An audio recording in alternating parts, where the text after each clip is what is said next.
Game. Preview today's starting pitching matchup. Give you our keys to the game. Plus, we'll hear from manager Craig Stammen. From the Padres Radio Network, here's Sam Levitt. San Diego Padres baseball coming up on 97.3 The Fan and the Padres Radio Network. As today the Padres take on the Chicago White Sox in the final game of a 3-game series. Our starting pitching matchup today for the White Sox, left-hander Anthony Kay, and for the Padres, right-hander Griffin Canning.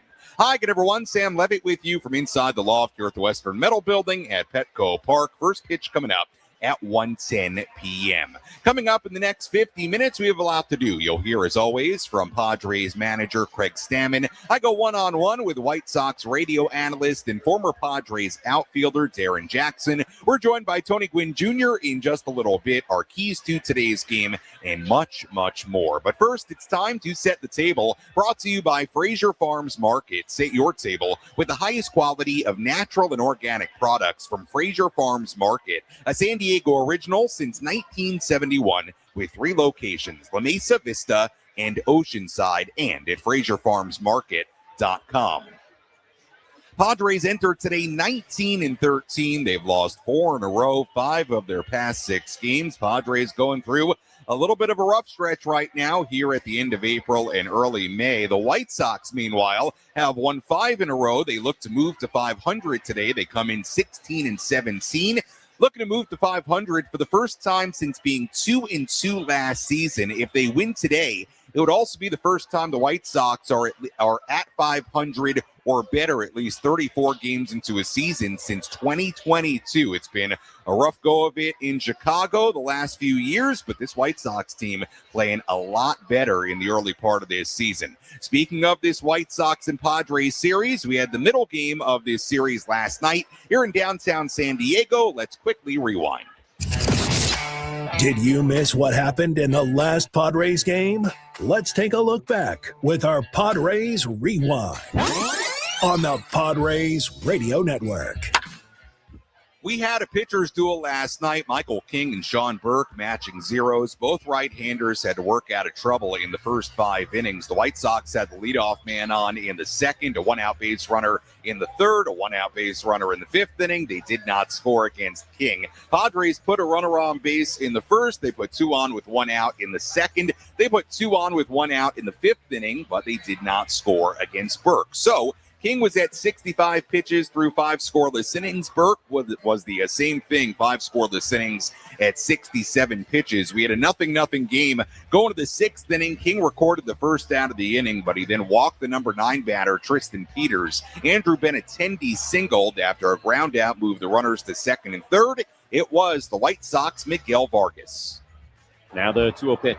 And Vargas kind of loops it in the air, oversheets, dumps it down into right, a base hit. Peters has scored. Benintendi on his way. He will score a 2-run bloop single for Miguel Vargas, and the White Sox have the first 2 runs of this game. White Sox led 2-0 in the middle of the 6th inning. Burke would get through 6 scoreless innings on just 88 pitches. In the 7th, the White Sox struck again, a leadoff single, then a double. That put 2 in scoring position for Edgar Quero. Quero swings, hits it beyond Cronenworth's reach into right field, a base hit. Meidroth comes home. They hold Antonacci behind him, but it's an RBI single for the White Sox catcher, and they now lead it 3-0. White Sox got another run later in the inning on a safety squeeze with Bradley Rodriguez on the mound. All the runs in that inning charged to Michael King. White Sox had a 4-0 lead. It was still 4-0 going to the 9th inning. Padres loaded the bases with nobody out. They did not score. White Sox closer Sir Anthony Dominguez got the save, and that was that last night. Final score in the middle game of this series. The White Sox 4 and the Padres nothing. White Sox have won a season high 5 consecutive games, and again 10 of their past 14 games. And now the Padres try to flip the script here today. Final game of this 3-game series. First pitch coming up at 1:10 p.m. As always, if you want to get involved on our pregame coverage, you can do that in a variety of ways. You can find me on X at Sammy Lev, SammyLev. Instagram DMs open as well. Sammy Lev there too. You can also comment on the 97.3 The Fan YouTube channel on the stream.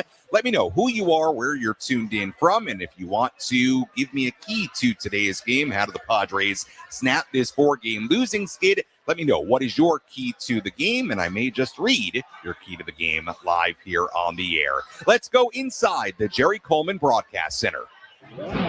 Let's take a trip up to the Padres broadcast booth for a deep dive on today's matchup with Tony Gwynn Jr. in our Padres game preview on the Padres Radio Network. Well, Tony, before I get to Griffin Canning making his Padres debut today and all the baseball as the Padres try to snap this 4-game skid, I did want to touch on Darrin Jackson, White Sox, a longtime radio analyst, somebody that played with the Padres in the late 80s, early 90s, really good seasons as a Padre. And Tony, I know he's somebody who was close friends with your dad, a teammate of your dad. Your thoughts on Darrin Jackson, who does a great job for the White Sox and was a great San Diego Padre as well. It's funny you mentioned that. He actually walked into the room right as we started this interview to show me a picture of on the bench with my dad and Roberto Alomar and Joe Carter. DJ's awesome. He's one of the few guys that I think I ever saw my dad really hang out with outside the field. So those two were pretty close, and every time I get a chance to see DJ, it's always a good time. Yeah, had a great pregame conversation with DJ earlier today. We'll play that for the listeners a little bit later, talking about his time on the Padres and certainly what has been an impressive White Sox ball club in the first 2 games of this series. Tony, let's talk about Griffin Canning making his Padres debut here today. He was in the midst of maybe a career year with the Mets last season before he tore his Achilles, was out for the rest of the year. He's been slowly building up throughout spring training, through these minor league starts with AAA El Paso. What are you expecting to see today from Griffin Canning? I'm tempering my expectations from the standpoint of expecting him to come in and be some type of savior for this rotation. I think Griffin, as you said, was having a great season before he had the Achilles injury, and now really going to be pitching in a real game for the first time since then. And so I just from experience watching guys come back from different ailments, it's usually not crisp the first time, but certainly nice to have an arm like that in the rotation. And I think as he gets healthier and we get a chance to see him more, he gets a chance to put some innings, Padres will kind of be able to evaluate, what this is going to look like. I mean, they were in some ways fortunate, I guess, that they were able to, they had to put somebody on the IL in order to get him off, as opposed to having to maybe put somebody through waivers and possibly lose him. I don't know that the Padres are in position to lose any of the guys they have, regardless of how well or how not well they pitched. They need arms right now. And so Griffin gets his shot in this rotation, and the Padres certainly in need of some innings here today. Yeah, absolutely. I'm right there with you. Let's talk about the Padres offense a little bit. They get shut out last night, Tony. It's been quiet in this 4-game losing skid. Craig Stammen was asked about the quality of the at-bats last night, and he said they're okay. What do you think about the quality of the Padres at-bats during this little 4-game skid? Not great. Let's say this. I think last night wasn't great. I think the previous, couple of nights, they have had good at-bats and just not a lot to show for, right? And good at-bats always doesn't translate into hits, and I think there's been a little bit of that. But ultimately, you're going to win games based on, what kind of offense you can put together on most nights. Right. And I think it's a lot to ask of your pitching staff to go out and keep low numbers on the board on a consistent basis, given the fact that you're without Nick Pivetta, you're without Musgrove. Right. You're missing some pretty important arms at the front end of your rotation. And so, listen, now everybody's got to kind of step it up, but certainly the offense has to kind of pull their weight a little bit more right now as the Padres try to find a way to get healthy and to get some arms in there that can be productive. Tony, as always, appreciate the time. We'll talk to you and Jesse coming up at the very top of the hour at 1 p.m. Enjoy the upcoming game here today as the Padres try to avoid a sweep at the hands of the White Sox. As always, thanks so much. All right, Sam, take care.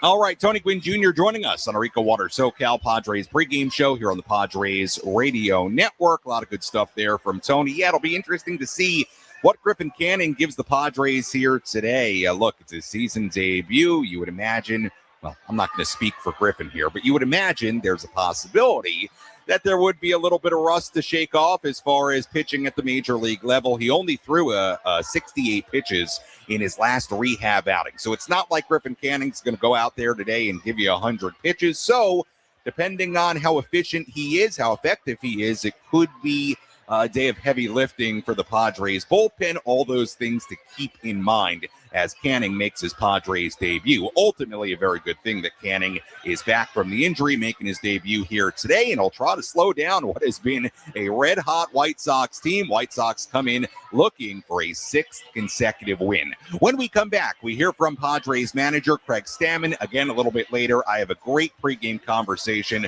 with former Padres outfielder, longtime White Sox radio analyst Darrin Jackson. We'll have our keys to today's game and much, much more to do. First pitch coming up at 1:10 here from Petco Park on what should be a very fun Sunday at the ballpark. We continue after this.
Sunday here at Petco Park as the Padres get ready for a little Sunday matinee at the ballpark. Final game of this 3-game series between the Padres and the Chicago White Sox. Plenty of people already here inside the loft at the Western Metal Building, enjoying their drinks and their beers and all the great food they have to offer here at Petco Park. We've got the 50-50 raffle being offered to the fans here, so a lot of good stuff going on. Plenty of kids here as well, getting ready to enjoy a ball game on this Sunday. Padres trying to avoid a sweep at the hands of the White Sox. As always, our pregame coverage brought to you by EcoWater SoCal, keeping it soft since 1925. Visit EcoWaterSoCal.com or call 760-350-3338. That's 760-350-3338.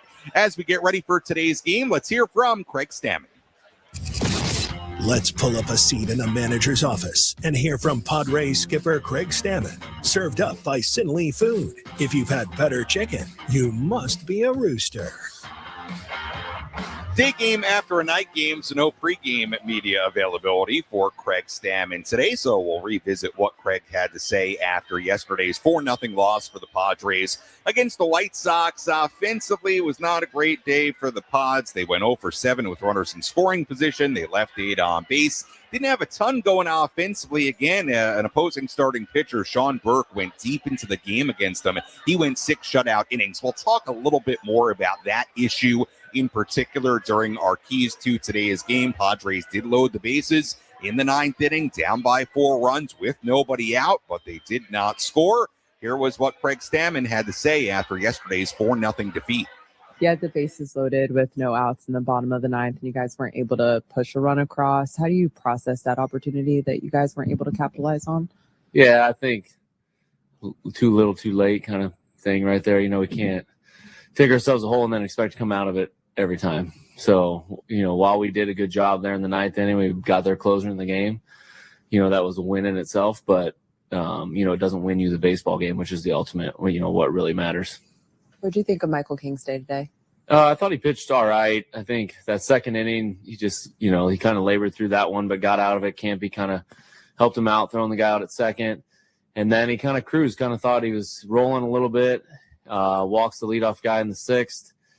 A bunt and a blue pit, and, gives up 2 runs. Felt good about where his pitch count was and sent him out for the 7th, but obviously, wasn't as sharp in that last inning that he was in there. And then with Jeremiah Estrada, his return from the IL, how encouraging was that? Yeah, that was great. That was probably the highlight of the night was, him coming in there and being the old Jeremiah Estrada that we remember. So it's good for him, good for, everybody involved that, got him back healthy and got him out there to be able to pitch like that. So looking good going forward with him. Craig, during this little skid here, what you thought of the overall quality of the at-bats? So. I mean, in the end, we've got to figure out a way to get the job done, and we're just not able to do that when it matters. And, while there are some good at-bats in there, there are some not so good at-bats in between also, and we've got to figure out a way to stick, 9 good ones together, throughout the entire lineup, no matter how they're feeling at the plate, but be able to, make that pitcher work a little harder. Just like in the beginning of the season, we talked about it's a long season, but it's 5 of 6 here, and they kind of had the same structure where you're falling behind and kind of showing that doesn't happen all the time. How do you, I hate to ask the same question again, process it, how to phrase it the same. How do you process it? How do you guys get out of this? Yeah, I think you show up and continue to do the same thing every single day. We're not going to ride the roller coaster of the highs of winning and the roller coaster of the lows of losing. That's just, not how this team's built. That's not how they go about their daily business, but they're going to keep working every day. They're going to keep showing up, and eventually it's going to turn. We're going to play a good baseball game tomorrow, whether we win or lose, I don't know, but we're going to play our best and see what happens. Your plan for tomorrow, pitching-wise? I think Griffin Canning is going to make the start for tomorrow. He's going to be coming off the IL. He'll make the start, and we'll just push everybody back one day. Did any of that have to do with who you had to use tonight in terms of your plan for tomorrow and starting him or having an opener? No, we were pretty much planning on him starting, a few days back. His plan was either to finish his last rehab outing in El Paso or to pitch here in the big leagues, and we chose here in the big leagues and split Michael and Randy up a little bit. That was Padres manager Craig Stammen following yesterday's 4-0 loss to the White Sox. We'll hear more from Craig in our post-game coverage coming up later on this afternoon. Sam Levitt with you inside the loft here at the Western Metal Building at Petco Park. Let's take a look at today's starting lineup for the Padres. Looks like this. Ramon Laureano in left field leading off. Miguel Andujar, the DH, batting second. Jackson Merrill in center field batting third. Manny Machado at third base batting cleanup. Xander Bogaerts at shortstop batting fifth. Ty France at first base batting sixth. Nick Castellanos in right field batting seventh. Freddie Fermin doing the catching batting eighth. And Jake Cronenworth at second base batting ninth, with, again, right-hander Griffin Canning making his Padres debut. A day off today for Fernando Tatis Jr. Let's tell you who's hot, who's not.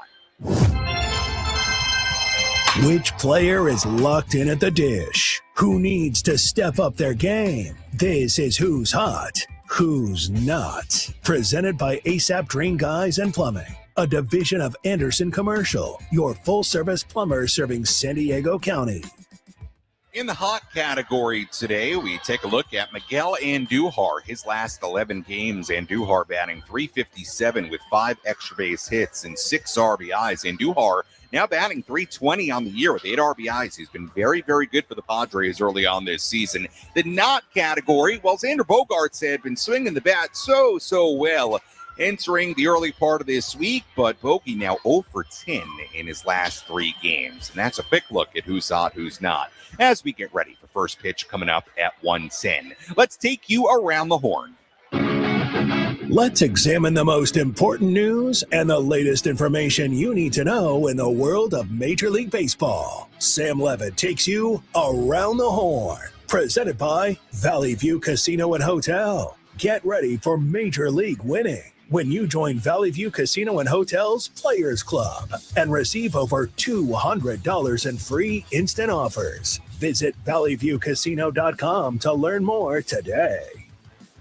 Some headlines from around the major leagues. Let's begin with the Braves putting right fielder Ronald Acuna Jr. on the 10-day IL earlier today with a strained left hamstring. Braves manager Walt Weiss told reporters earlier today that an MRI revealed that Acuna has a grade 1 hamstring strain, adding that, quote, all things considered, it could have been a lot worse. Minnesota Twins right-hander Joe Ryan left today's start against the Blue Jays due to elbow soreness after facing just a couple of batters. So not good news there for Joe Ryan and the Twins. The Cubs activated their closer Daniel Palencia from the IL earlier today after the right-hander missed the last 2 weeks with an oblique strain. Entering today, Palencia had appeared in 5 games so far this season. He had yet to give up a run. The Cardinals entering today owned baseball's longest active winning streak, winning 6 in a row. And today they're looking for their first sweep of the Dodgers since April of 2019. Dodgers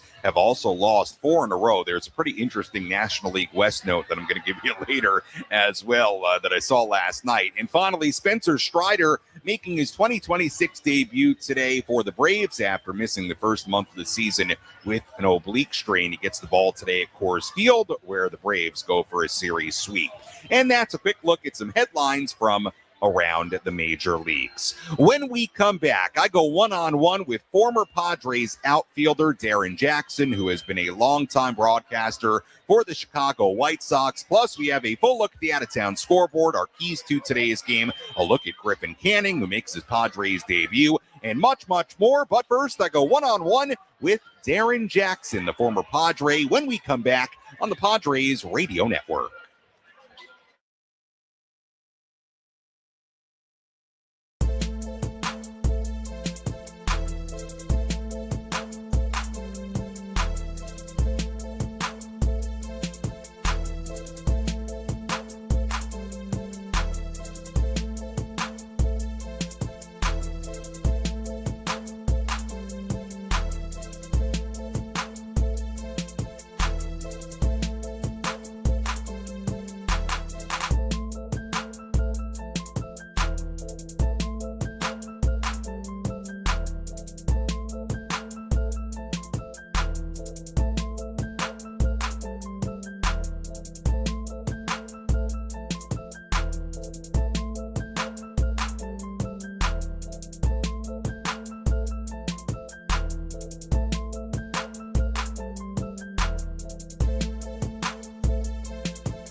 Chicago White Sox. And right now I'm joined by longtime White Sox broadcaster and former San Diego Padre, Darrin Jackson. Darrin, thank you so much for taking the time to chat with us this morning. I want to take it back. You're drafted by the Cubs in 1981, come up with the Cubs. 1989, late August, you find out you're being traded to the Padres with Calvin Schiraldi. What do you remember about that trade and finding out you were coming to San Diego? I love the question, especially since I'm the one that wanted to be traded. So, you know what happened with the Cubs? It was great to come up with that organization, but at the same time, I was losing playing time. Yeah. It seemed like I was on the back burner of their thoughts of get this guy on the field or not. So I actually said, hey, if you guys don't need me, let's move me somewhere else. It turns out to be the best place in the world to end up with the San Diego Padres. So you know what, that benefited the Cubs more at the time because they got two players in Marvell Wynn and Luis Salazar that helped them get to the postseason, whereas we faded down the stretch as Padres, and I didn't do anything to help the team. So, you know, in the long term, it worked out, but in that moment, it didn't. Well, you put together some really incredible seasons with the Padres. You were here in San Diego from 1989 through 1992. I'll get into some of the individual seasons and some of your accomplishments in a second. But what do you remember generally about being a Padre during that time? Finally getting a chance to play every day. At the time, the skipper was Greg Riddock, and we had some injuries, and he kind of got forced into a position after playing a little bit more. And from there, it kind of opened the door for me to make my way into the starting lineup. And the relationships with my teammates was just probably, the lifelong memories will never be forgot, obviously, but probably my closest friendships were established here with this team. Speaking of your teammates, you got the chance to play alongside Tony Gwynn. Obviously, you see his son, Tony Jr., now a part of our radio broadcast team. Your memories of playing with Tony Gwynn and being his teammate? Well, and mentioning some of my best friends, Tony was probably my best friend in the game. We spent a lot of time not only on the field together in the locker room, but away from the ballpark as well, fishing, or I spent time at his home when Tony Jr. was just a little kid. He and I got to exchange those memories of when he would play ping pong with Dad and I in the garage at his house. And so we were going over stuff like that. But Tony, just being around somebody like him, I remember one of my first thoughts was, if Tony Gwynn is putting this much work in, getting here at 2:30 in the afternoon for a 7:00 game, why am I showing up at 2:45? So my goal was to beat Tony at the ballpark every day, even if it was by a minute. I could never match his level of focus and intensity or talent, but it was encouraging to see somebody work that hard, be that good. And it forced me to play a lot harder and be a lot better and focus a lot more. And then, of course, another one of your former teammates, Mark Grant, Mud, on the TV broadcast for the Padres for a long time. I would imagine it's nice seeing Mud when you play the Padres. Yeah, one of the things about Mud is he's probably one of the nicest people that I ever was fortunate enough to get to know. We became good teammates, yes, but I think we've been better friends ever since those moments, even though we weren't together a long time as teammates. The friendship has never faded. I love the guy. He does such a great job here for the Padres, part of the community. It's just good to still have these relationships. Bob Scanlon is another guy that I knew. I used to work out with him during the offseason in Culver City, California. So these are friendships that have never faded, and I love it. Yeah, I would imagine that's a really cool part of still being around the game like you are every single day, traveling with a team. The fact that you do get to see former teammates, and these are guys that you were playing with in your 20s, and now you guys are older and in a different part of your respective careers. I would imagine that's pretty cool. Yeah, what's funny, Sam, is these relationships are always like it was just yesterday when you see somebody you haven't seen for a long time. But one of my favorite things of what I do now with the radio for the White Sox is when I see people that I haven't just like sneak up on a team that you haven't seen in 5-10 years. And they go, "What are you doing nowadays?" Right. And I'm like, "Yeah, thanks for checking in, man." A lot of people don't even realize that you're still in the business and you're on the radio because TV is on the forefront. And if they don't see your face, but I like that. I like that surprise. Wow, you're still doing that. So it's great. It's been a great career for me. A lot of fun. Too many amazing memories have come along the way as well. We're joined by White Sox radio broadcaster Darrin Jackson here on the Padres Radio Network. I want to talk about a couple of those seasons with the Padres because 91 and 92, maybe the best years of your career. In 91, you hit 21 home runs in 122 games, a career high, 70 RBIs in 155 games in 1992, a career high. You were a great San Diego Padre. What did you do right in those years in particular? You know what? Truth be told, I just got a chance to play. Yeah. You know, I had not played daily in the big leagues until those moments. You know, coming off the bench is a hard thing to do in the major leagues, and putting up big numbers is almost impossible. And my first 4 or 5 years in the big leagues was just off the bench, platoon, pinch hitting. My minor league numbers before that, my last couple of years, kind of matched those years of 91 and 92. I'd hit 23 home runs in AAA, 30-some doubles. So the numbers were there in the minor leagues. It just took years for me to get the chance to show that I can do it up here, and it was just the right place to do it at the right time. The Padres have some guys right now that are a little bit later in their careers that are trying to adjust to that kind of part-time player role. I'm thinking about a guy like Nick Castellanos. How difficult is that for maybe people that don't understand when you're not getting at bats every day to stay fresh and be productive when maybe you could go a handful of days without seeing live pitching? Well, I've always said the hardest thing you can ever do is be a pinch hitter. I mean, you got one at bat against probably one of the toughest guys at that point of the game to face. So that's really, really hard. But, you know, mentally, as long as you're prepared, you know, you're giving your best shot that day, you can handle the failure because the successes are going to come eventually too. But what I found was this, you know, when you're a young player, it's really hard to adjust to playing off the bench when you never have. That's hard because you've never done it. You've never experienced, but you better be successful or you have no job. Right. When you're a veteran player, mentally, you've already succeeded. You know how to handle the big leagues. The transition should be a little bit easier for you in a lot of ways. Not saying that it's easy, but easier than the young players that get called up and have to do this immediately off the bench. That's a tough act to try and ask somebody to do. Just get out there and do your best and succeed. And the guy's going, I've never been here before. I don't know these pitchers. I've never had this role. Yeah, well, succeed or fail. Either way, we're going to find out what you can do. We're joined by White Sox radio broadcaster, former Padre Darrin Jackson here on the Padres radio network. This White Sox team, Darrin, they're playing some really good baseball. They've won 5 in a row. They're looking for a sweep today here at Petco Park. They've won 10 out of their last 14. Young team, a lot of talent. Just watching them the last couple of days, this seems like a different kind of group than the White Sox have had the past few years. This seems like a pretty exciting ball club. Yeah, you know what this team reminds me of? It's kind of like a Sandlot team in the sense that these kids are out there actually playing and having fun. Yeah. They're going to end up winning games because of it, the way they hustle, the way they play small ball with the big ball. But this is all coming from the organization and a staff that's kind of encouraged doing everything. Get them over, get them in, bunt, long ball from the big guys. The pitching's the key. Our starting staff's been amazing. All the things that Chris Getz and crew have tried to establish here as an organization, be smart baseball players, fundamentally sound baseball players, is finally paying off. We're getting that. I think the staff that we have in place right now gets this from their players. Speaking of that staff, I had a chance to catch up the other day with another former Padre, Will Venable, in his second year as the White Sox manager. What stands out to you about the job that Will continues to do? Well, first of all, to be a manager, you have to be able to do everything, and he can. He kind of encourages his players, yet at the same time puts a finger in their face and say, play the game right. So that balance is hard to do without upsetting the balance of the player being happy or sad. He does it perfectly, but he has a staff that he brought in too that is exactly like him. I think what I love about Will is this. It's not complicated.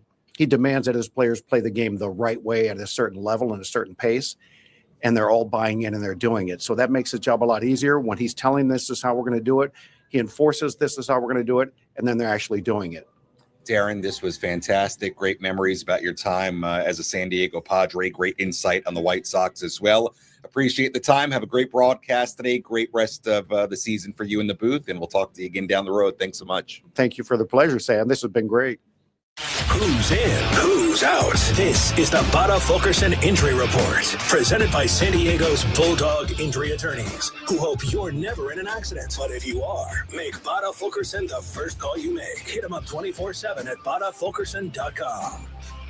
Well, a quick injury update for you today, very much involving today's game. Padres activating right-hander Griffin Canning from the IL, ultimately from that Achilles tear last summer with the New York Mets. So he is back. That's very, very good news. But the corresponding move, Padres putting right-hander German Marquez on the 15-day IL with right forearm nerve inflammation, retroactive to May 2nd. So Marquez will be out for a little bit. Canning is back in the Padres rotation, and that's a very quick look at our injury report on this Sunday. Let's take a full look at the out-of-town scoreboard, tell you what's going on around the major leagues. Let's take a trip around the bigs to highlight the scores that matter most with our out-of-town scoreboard. Presented by Jensen Premium Beef Patties. Always a hit for grilling.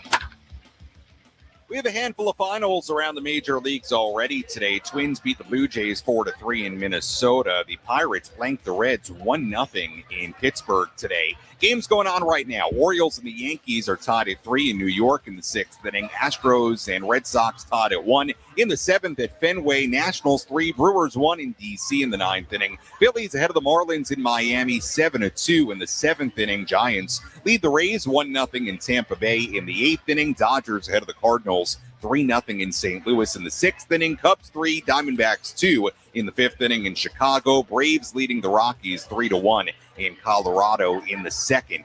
A few games yet to begin aside from this one. The Guardians and A's in Sacramento at 1:05. Mets and the Angels in Anaheim at 1:07. Royals and the Mariners in Seattle at 1:10. Rangers and the Tigers at 4:20 later on today in Detroit. And that's a full look at the out-of-town scoreboard. We'll have much more on all those games coming up in our post-game coverage later on this afternoon. As we get ready for first pitch coming up at 1:10 here at Petco Park, Sam Levitt with you inside the loft here at the Western Metal Building. We send things out to Jesse and Tony in just about 13 minutes. Let's give you our keys to today's game. How will the Padres unlock a win today? These are the keys to the game. Presented by Rock and Block Turf and Hardscapes. Beautiful artificial turf that stays green all year long. Trust and experience. The job isn't done until it's done right. See them at rockandblocklandscape.com. Key number 1, score more and score earlier. The Padres were shut out last night. In this 4-game losing skid, they've scored just a grand total of 9 runs. That's one issue in and of itself, but another issue continues to be the Padres not scoring early in games. The Padres' 32 runs in the first 3 innings of games this season are tied for the second fewest in the major leagues. Last couple of days, the Padres have been shut out for 6 innings by the opposing starting pitcher. Noah Schultz on Friday, Sean Burke last night. That continues to be an issue for the Padres offense. Through 32 games, opposing starting pitchers have thrown 14 quality starts against them. Another issue, runners in scoring position. Padres just 4 for 21 with runners in scoring position in this 4-game losing streak. So you can slice it up a lot of ways, but the Padres got to score more, and in particular, scoring early would be helpful. And they're going to face a guy in Anthony Kay today, left-hander on the mound for the White Sox, that hypothetically, based on the numbers, they should be able to handle. We'll get more into that a little bit later. Key number 2, take advantage of a struggling starter's fastball. Let's focus on Kay for a second here. The White Sox rotation has been really good lately, but today's starting pitcher, Anthony Kay, has no doubt been the weak link. He's allowed 12 runs in his last 2 starts combined. Kay's 4-seam fastball has been getting crushed this year. Opposing batters are hitting .368 against it, with 7 extra base hits against that pitch in particular. So when you're thinking fastball against Anthony Kay, that has been a pitch that the Padres should be able to do some damage against. That's key number 2.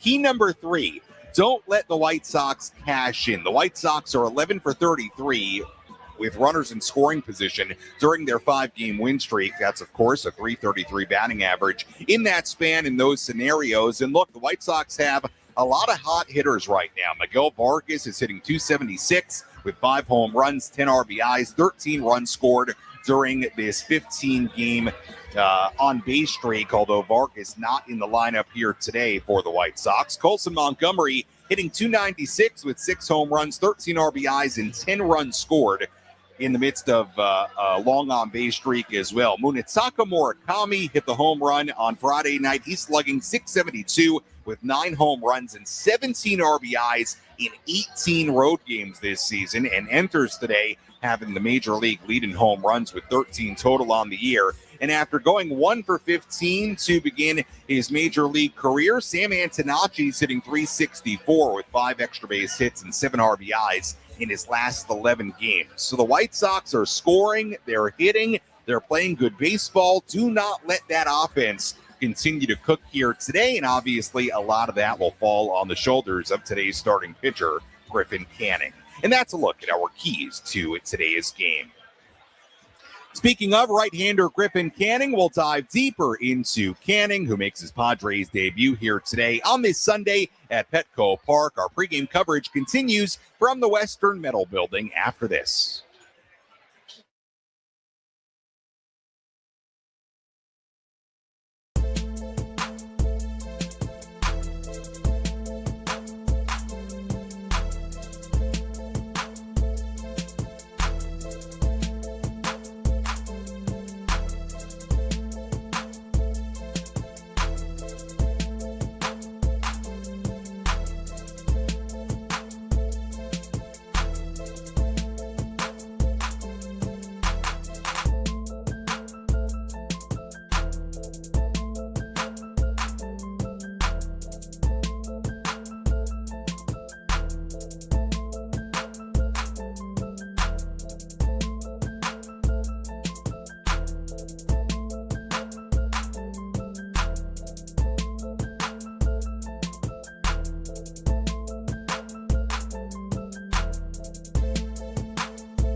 EcoWater SoCal Padres pregame show continues here on the Padres Radio Network. Sam Levitt with you inside the loft here at the Western Metal Building at Petco Park. First pitch coming up at 1:10 p.m. We send things out to Jesse and Tony in just about 6 minutes. They'll have the full starting lineups, first pitch, and all the play-by-play in this series finale against the Chicago White Sox. Today is a Military Sunday on the Padres Radio Network. Military Sunday is, of course, brought to you by our San Diego County Toyota dealers. We make it easy.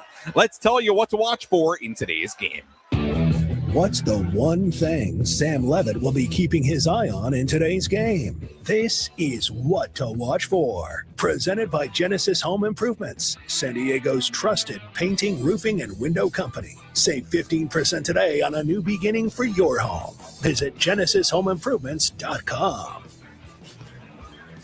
What to watch for in today's game. Griffin Canning making his Padres debut on the hill. Canning grew up in Mission Viejo, went to UCLA, spent his first 5 seasons with the Angels. The right-hander was in the midst of a potentially career year last season with the Mets. He had a .377 ERA in 16 starts. That was before he tore his Achilles in June That ended his season. Canning made 5 rehab appearances at AAA last month, worked his way up to 5 innings and 68 pitches in his outing on Tuesday. Canning has a career 2.86 ERA in 4 starts against the White Sox. So what to watch for here today? What kind of outing do the Padres get from right-hander Griffin Canning? How efficient can he be with that pitch limit probably capped around 80 or so, I would imagine, today, based on him throwing a 68-pitch outing in his last rehab start. So we'll see how efficient, how effective Griffin Canning can be here today. That's what to watch for.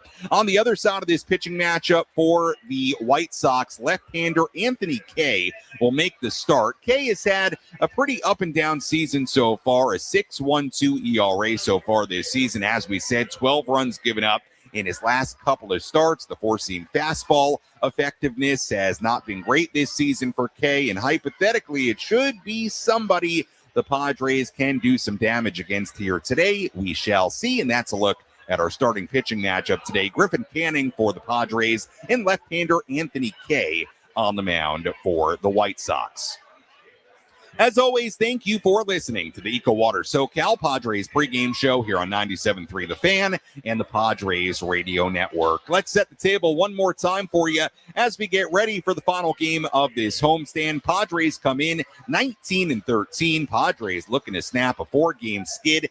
They have lost 5 of their past 6 games. Meanwhile, the White Sox come in 16-17. They've won 5 in a row. The White Sox looking to move back to 500 here today. If they win today, it would be the first time they've been at 500 or better at least 34 games into a season since 2022. So this will not be an easy test today for the Padres, trying to turn things around against a White Sox team that is playing very, very good baseball. When we come back, we send things out to the Jerry Coleman Broadcast Center. Jesse Ackler, Tony Gwynn Jr. standing by, ready to go. They'll have the full starting lineups, first pitch, and all the play-by-play. I'll talk to you on our post-game coverage. You're listening to your home for San Diego Padres baseball, 97.3 The Fan, and the Padres Radio Network. Enjoy the game, everybody.